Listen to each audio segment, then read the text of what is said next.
One thing that most gymnasts that are recruits that are interested in UCLA, one thing that they are interested in is getting a UCLA routine, but they don't understand what goes into it. So when I first started choreographing back in the early 80s for college, for UCLA, they thought I was nuts. And it wasn't until they saw that the result was, it brought their choreography to life, that they started trusting that I wasn't insane. Because I sound insane. I sound crazy. But I think it produces better movement. It's a more interesting thing to look at.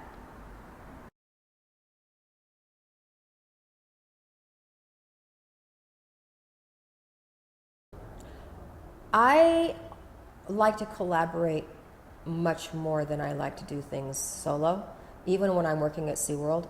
Anything that I'm creatively doing, I like getting everybody's input. So I love working with girls that will just be uninhibited and throw their bodies all over the place.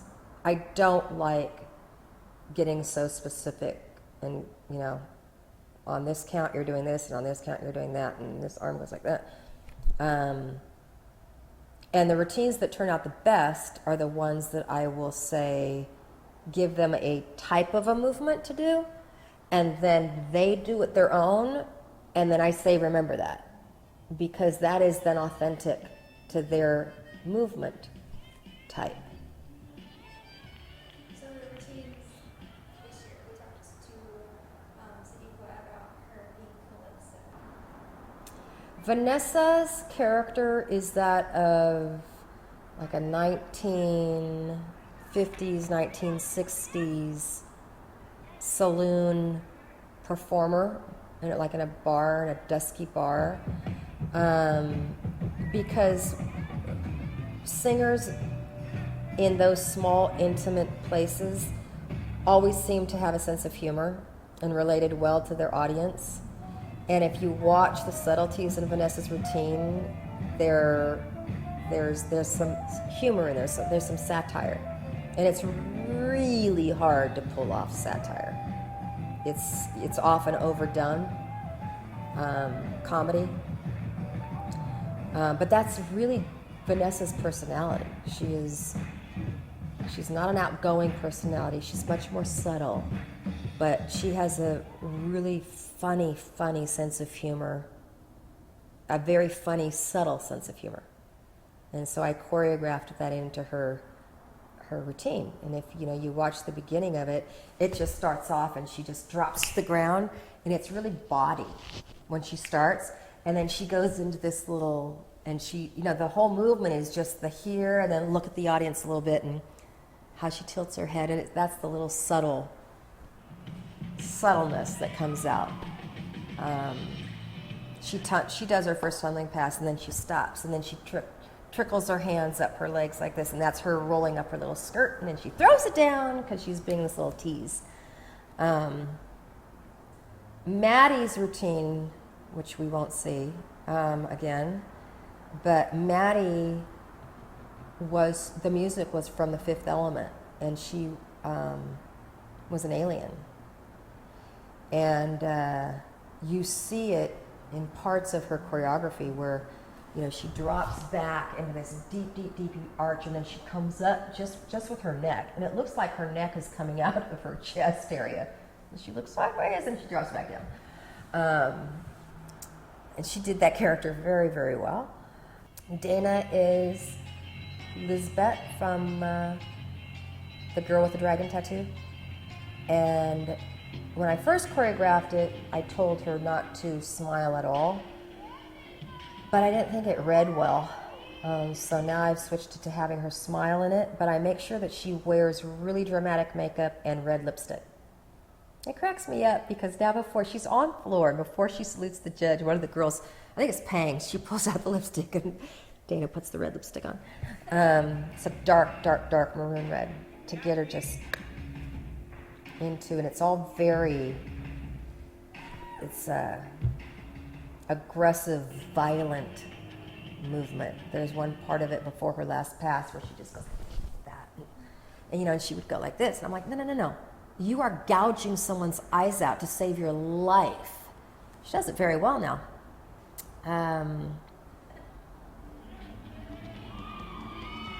Sid Sawa is, her routine is one of my all-time favorites. She's, the movie is from Pirates of the Caribbean, and she's a pirate, literally, that's flying through this battle scene and grabbing hold of the mast of the ship, and she does a double turn, and then she runs and she does a forte, and she just hits, and it's like she's running and grabbing the mast and kicking someone in the face, and it's all got their storylines. So do you come up with this by yourself? Like, Yeah. How does this happen? How does it happen? I take hallucinogenic drugs. No. The music motivates the pictures I see in my head, and then I don't create the story before I choreograph it. I create the story along as I'm choreographing it or after I'm choreographing it to get them to execute the type of movement quality that I want to see. So I didn't say, ooh, I'm going to have Dana gouge someone's eyes out. We just did that. And then she wasn't doing it forcefully enough, and I thought, how am I going to motivate her to get the right movement quality? Gouge my eyes out. And I just stood there. So, acting 101.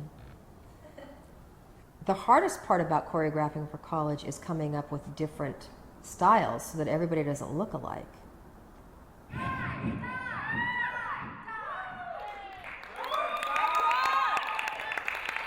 I think that what I do with our girls, I think if people saw the depth that I go to, like the storytelling and all that, they probably think I'm nuts. They're going to watch this and go, she is a whack job.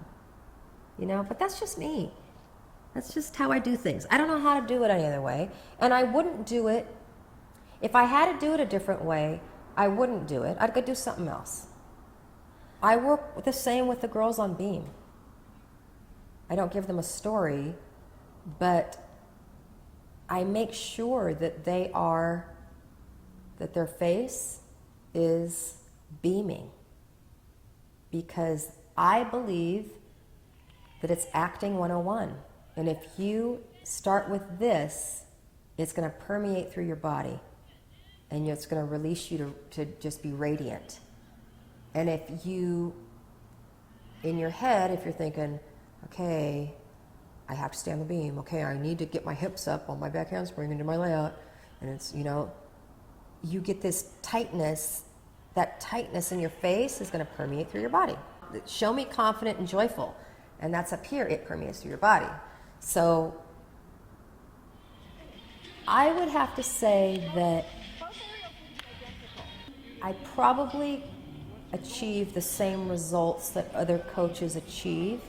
I go about it a different way, with a different language.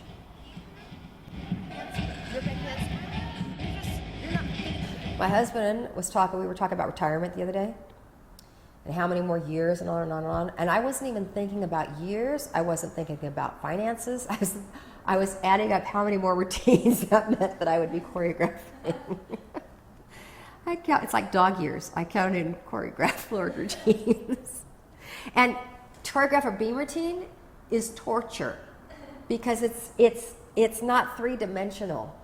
It's two-dimensional to me. And there's no music, so where's the motivation? What's the motivation for the movement? I don't get it. People expect great floor routines, though. Is some of it like pressure of like, I have to come up with something new and cool every year? I don't feel it pressure to come up with something new and cool. It's pressure to come up with anything, period. It's like writer's block. And that's why I get probably 30, 40 pieces of music. And it's not until I can see movement in my head that I'll choose the piece of music. So George Balanchine, director and founder of New York City Ballet, who was a famous womanizer, said, God creates, woman inspires, and man assembles. He considered himself a craftsman, that he didn't create, God creates. He just assembled a movement. And that really resonated with me when I started choreographing, although I believe God creates. I don't believe woman inspires. I believe that music inspires the movement. And then man assembles, woman assembles, whomever. So without music, like I used to have people say to me, it would be the ultimate floor routine. I bet it would be the ultimate floor routine if you could choreograph the routine and then have someone compose the music around the choreography. And that made no sense to me. It's like, then where is the motivation for the movement coming from?